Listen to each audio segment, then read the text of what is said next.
Did you know that all Did you know that gold and silver are one of the oldest forms of currency in the world?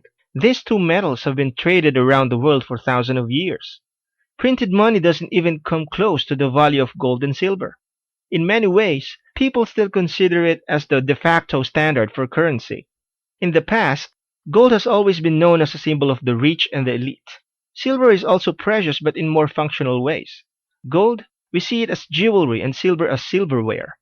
Gold and silver is a sign of money and power. They are soft enough to be molded into different forms, and its form gives beauty that entrances people. Unlike currency in the form of paper money, you can't print it out of thin air, so it is inherently valuable. The gold standard is what governments use as a comparison of currency. When a government is using the gold standard, it means that they are basing their currency and valuations on a worth equal to an amount in precious metals, namely gold and silver. The United States used to use the gold standard. In our next video, we will look at why the price of gold and silver is rising.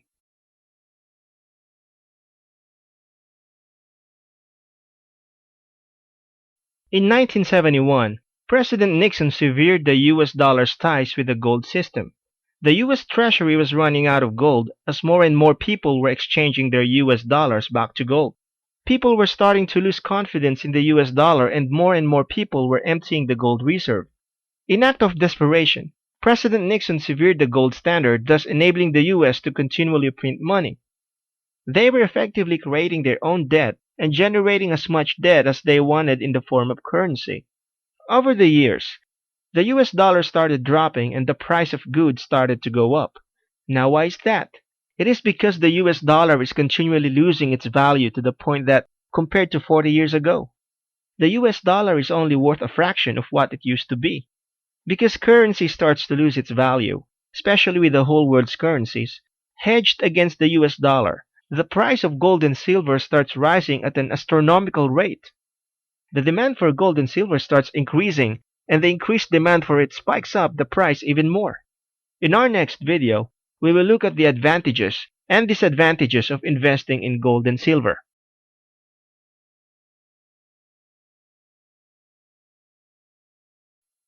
Advantages.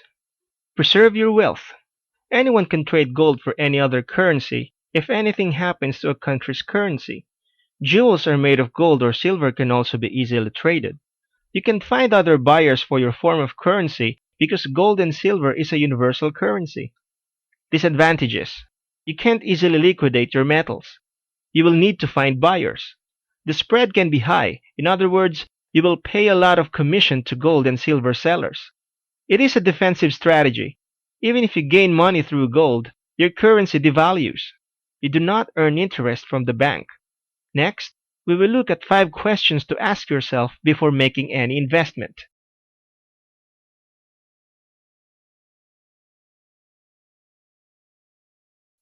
Am I looking for a quick cash, or am I in this for the long haul? Are the metals I'm buying genuine, real, authentic? Are you buying at a low or at high? Are you buying paper metals or real bullion? Have I diversified my portfolios enough? Don't put all your investments in one basket. In our next video, we will look at the psychology for any precious metal trade.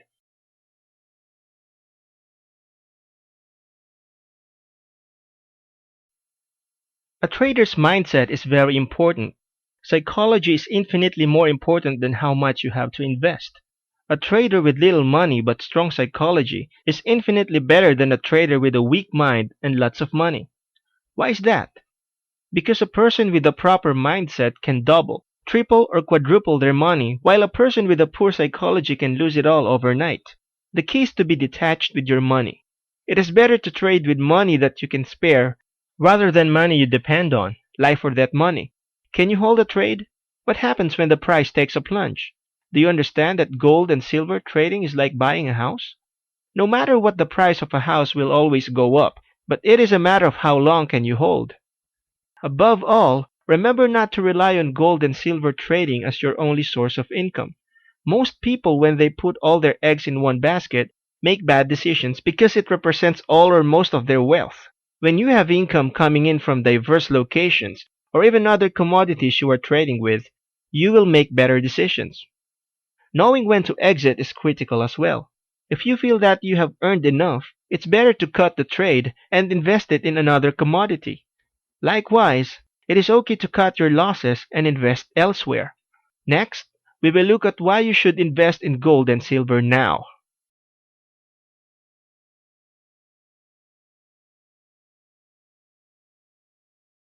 Start diversifying your assets. Do not trust in your local currency, which fluctuates with events. Protect your wealth. Gold and silver are always in demand and are limited in supply, so you can always find buyers. Always scout around for desperate buyers who are trying to liquidate their gold and silver for currency. They are your best people to target when you are buying gold. You can even offer low ball offers and see who will take the bait. Like attracts like. So the more wealth you store away, the more you are likely to attract. Besides, keeping it as precious metals is a form of saving. You are not tempted to spend your money. And remember that a penny saved is a penny earned. There you have it. Be sure to invest wisely.